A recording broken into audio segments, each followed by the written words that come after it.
Kasi nung namasukan yan namasukan siya, siya lang na naiiwan doon. Kasi siya nag-iisa doon, nagluluto, naglalaba. Parang naano niya sa sarili niya na wala naman siyang kasamang kumain. Kanya kumakain siya mag-isa. Nagabi po mga Mars! Welcome to Mrs. KB Official! Ngayong gabi po mga kabisnes mga Mars, papunta kami sa bahay ni Ate Kayla. Yes! Ngayon po ay paiinumin namin siya ng kanyang vitamins. Kasi nga po, si Ate Kayla ay umuwi na po sa kanyang nanay. Ngayon pong gabi, ang kasama ko, syempre, walang iba kundi ang ating pilotong si Purnok. Ang may hawak ng camera ay si Bay Papaya.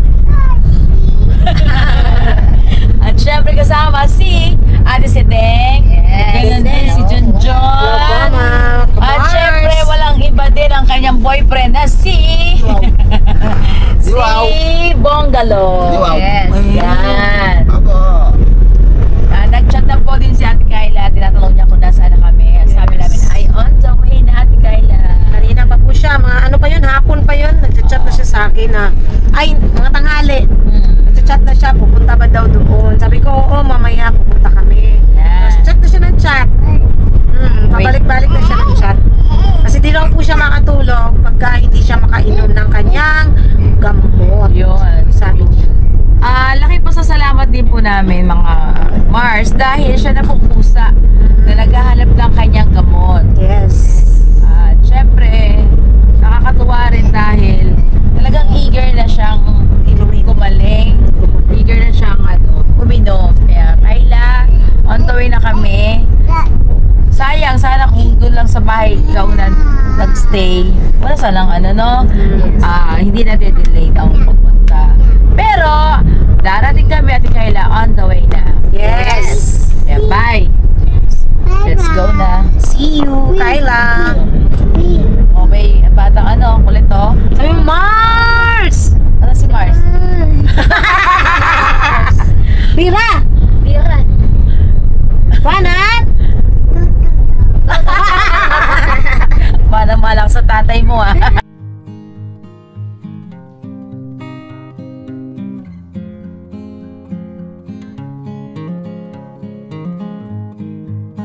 Mga Mars, andito na po kami sa lugar nila Ate Kayla. Let's go! Yes, nakarating na tayo. Let's go mga Mars!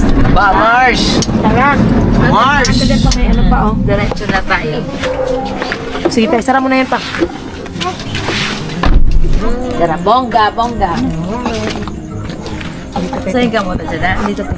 Saan nga ba yung kalsada nila? May kasada. Dito pala tayo. Dito, nakadikit.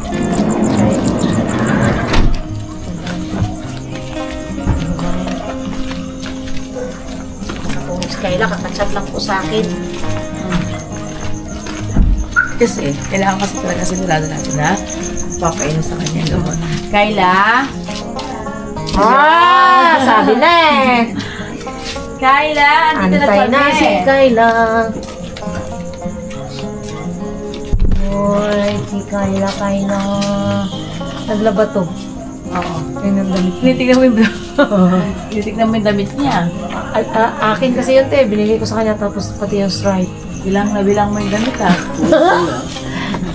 Kilala ko po mga ka-business. Hi Kayla! Ay! Uy, ang sexy naman ng girl na yan. Wow! Gusto ka na kay? Oh! Ang sex. Parang bagong gising ka, anak. Oo nga, tutulog na pa sana ako eh. Okay. Si nanay mo dyan? Uy, tulog ka na. Tulog na. Sige, Kayla. Ay, pasok ba kami tayo? Masok na kami. Yeah. Ay, pasok pa na rin pa. Saan ka natutulog dito, Kayla? Tapos sa ano sa dito. Doon sa ilalim? Hindi ka dito? Tayo mo dito matulog? Hindi pa. Hindi lang kasi mo si Ate. Sino ate? RC. Si RC. O, sige. Buka na dito. Kamusta na ang Ate Kayla? Nak, dito ka din, dito ka din. Hi, Nay! Magandang gabi, Nay! Ay, magandang gabi po. Nay, may gabi, Nay. Permission to live. Live. Permission to vlog.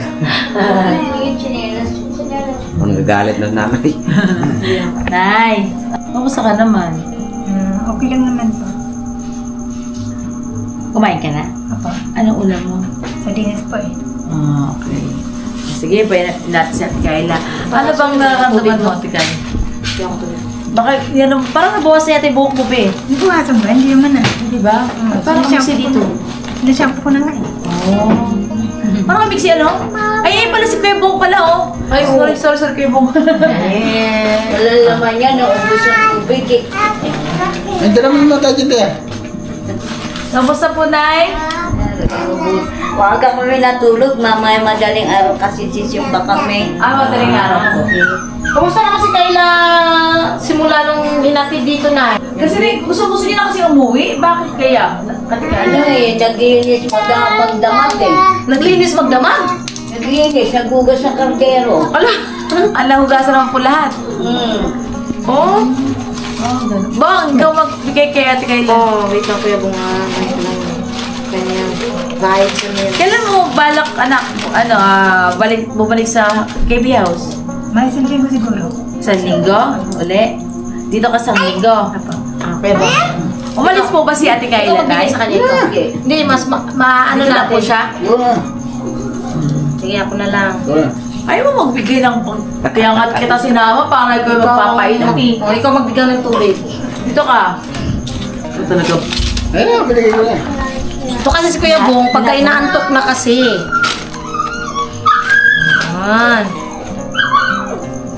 Yan. Hey! Yan. Very good. Ganito, Ate Kayla. Inom ka pa, gusto mo? Oo naman na, inom ko na. Sige, inom ka pa. Nay, nagtataka, di po ba kayo nagtataka si Ate Kayla na mismo ang Ha? si Ate Kayla na mismo ang nagkukusa na gustong talaga niyang uminom ng gamot. Ano pong masasabi niyo po doon? Dito ka na yun. Upo ka muna, Nay. Upo ka na, Nay. Sige, iiyak ka na. Iiyak ka na. Kusang umuwi? Hindi po, yung katulad po nito, di ba po inahatid yung gamot sa kanya. Tapos, may time na nalilate kami ng dating, di ba po, ng pagpainom sa kanya. Tapos siya yung nag-chat na asa na kayo, kailangan na niyang uminom ng gamot. Ano po masasabi niyo doon na siya na mismo ang nagkukusa na talagang eager siyang uminom ng gamot? Ano po masasabi niyo? Kasi di ba po dati ay halos pipilit natin siyang nunukin yung gamot pero ngayon talagang eager na siya. Ano po yung pagbabago sa Ate Kayla natin? Nagbago na siya na ang kusang nag-aano sa sarili niya. Siya ang nag-ano sa mga niya, kilos niya. May ano po ba, Nay? May napapansin po ba kay Ate Kayla na may pagkukusa na siya sa gawaing bahay? Sa nakikipag-usap na po ba siya sa inyo? Meron na po bang ganun, Nay? Oo. Sa umaga, tsaka sa tanghali, ako kain na tayo, Tayla. Ayan na, sabi niya, sige Nay, mauna na kayo. Kumakain naman po siya. Yung pagtataray po niya, ganun pa rin po ba? Yung ba? Minsan, hindi naman. Talagang minsan meron siya sa ganun. Yung ano, Nay? Hindi siya nakakausap, hindi siya parang lang, pero sandali lang yun. Nung dumating silang gabi Oo, ayun. ni Mr. Kabisnes, Opo. kinakausap siya. Hindi siya kumikibo. Tapos sabi sa akin ni Mr. Kabisnes, Nay, kausapin niyo nga. Kinakausap ko pero wala siyang kibo. Pero nung umalis na sila Mr. Kabisnes, maya-maya nagsalita na siya sa akin. Nag-ano na siya, kumain na siya. Ibig sabihin pala, talaga ang napansin ko lang, para sa akin lang ng mga ka-business, mga ka-mars, gusto niya pala talaga siguro umuwi. Kaya, Ate Kayla, bakit, matanong ko nga ba, bakit ba? Ano bang pakiramdam mo nung time na yon? Kasi kahit gabi talagang gusto mo umuwi. Ano yung nararamdaman mo, Ate Kayla? Meron bang nagdidikta sa isip mo? May bumubulong ba sa iyo? Ano? Wala kasi naasar kasi ko. Naasar ka? Oo eh, ganun. Saan ka naasar? Kanino? Siguro sa hindi pa na kasi nakainom din. Hindi, may gamot ka na nun, di ba? Pinainom kita nun eh. Oo, nagpansin Diba? pa. Pinilit ko siya ng painumin na ayaw niya talaga. Tapos ako nang nagsusubo sa kanya nung Ng gamot. Opo, ayaw niya talaga. Tapos hindi siya umiimik na kasi pagdating ko pa lang, nagsungit na siya nun eh, di ba te? Oo, nagdadabog siya. Nagdadabog na siya nun pagdating ko. Tapos ano siya, tawag rito. Yun nga, sinundan ko siya dun sa kusina. Binigyan ko siyang pakakainin ko nga. Tapos, sinungitan niya si Kuya Bong. Sabi niya, kuha mo nga kasi ako ng kanin doon. Sabi niya, kay Kuya Bong. Tapos nung sabi ko, Kuya Bong, sige na, kuhanin mo na ng kanin. Sinundan ko siya sa labas. Kasi lumabas siya eh. Sinundan ko siya, tapos sabi ko, Kayla, pasok ka na. Tapos gusto mo sumama sa palkon, sama kita sa palkon. Hinila ko siya papasok. Nagpahila naman siya. So nung nakaupo na kami, pinapakain ko, sinusubukan ko pa nga siya ng kanin. Ayaw niya talaga. Hindi talaga bumubuka. Nasa cellphone lang siya. Ganun lang siya. Bakit, Kayla? Oo. Ano mo doon, Kayla? Anong masasabi mo sa ganong... alam mo ba yung ginagawa mo na? Mga ganun ba? Alam mo yung nagsungit ka? Bakit ka nagsusungit? Kanino ka nagagalit? Ate Kay, para malaman namin, para pagdating sa bagay na yun, ay mabago ka. Number 1, ano yung ayaw mo? At ano yung gusto mo? Ano yung ayaw mo na? Para hindi na natin gagawin, hindi na namin ipapagawa sa mga ganung bagay. Ano yung number 1 na ayaw ni Ate Kayla? Ate Kayla. Hindi, wala naman kasi pagka Pag Mars. okay naman yung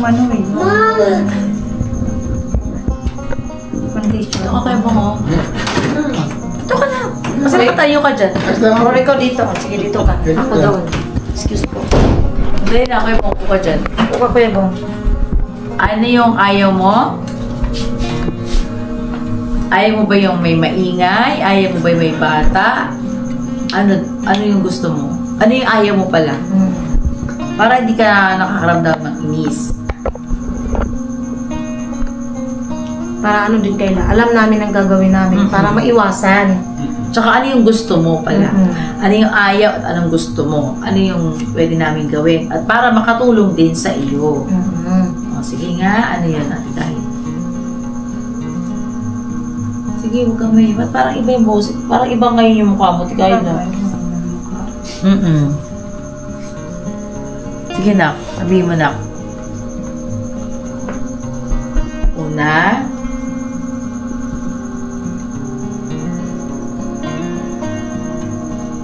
Inasar ka ba ni Kuya Bong?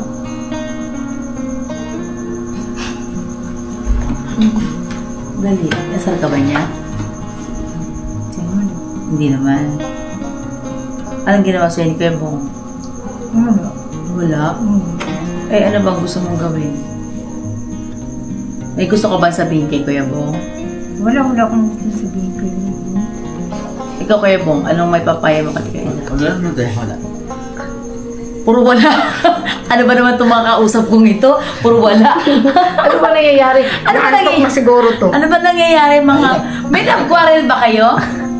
May tampuan ba kayo, Kuya Bong? Wala. Antok lang sa ikot eh. Nanto ka na. Ikaw, Ate Kaya, nanto ka na? Hindi naman, pero siguro mukha yung kondisyon kasi na naman na yun. Yun. Bukas, babalik kami, Ate Kayla, ha? Baka sige, Ate Junjun ang babalik dito, ha? Tapos, sana, umukay ka na. Parang binawasan mo yung buhok mo, Ate Kayla. Hindi man na.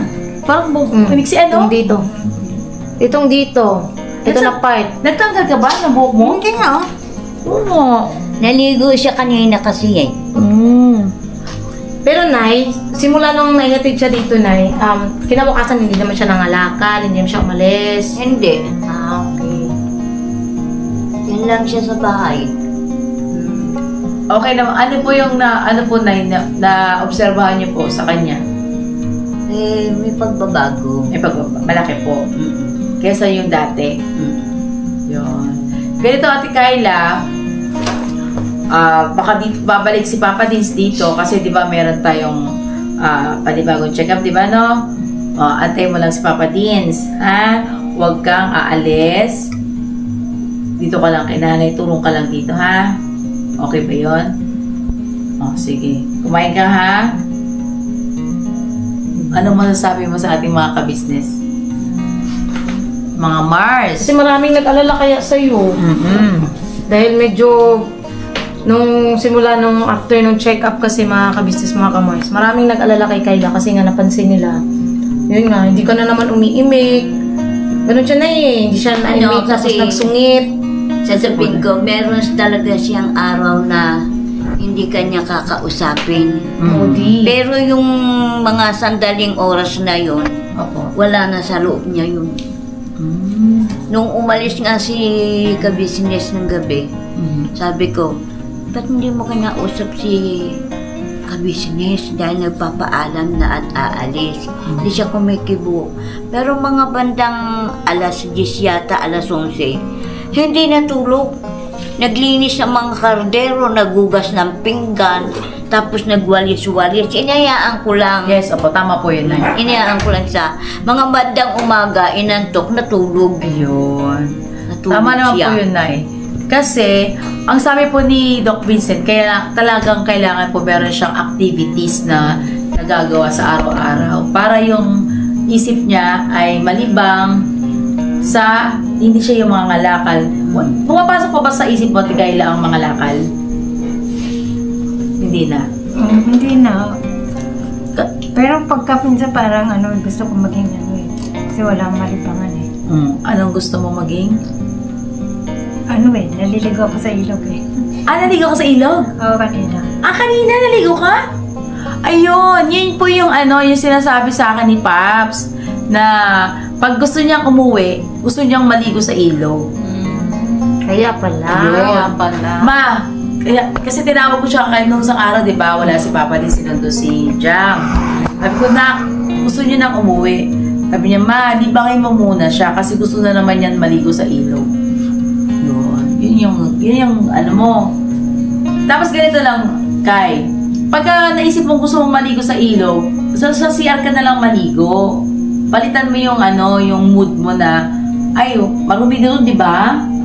Doon ka na lang maligo sa CR, ha? Okay ba yun? Kasi, di ba sabi mo madumi doon? Huwag ka na maliligo doon, ha? Okay ba?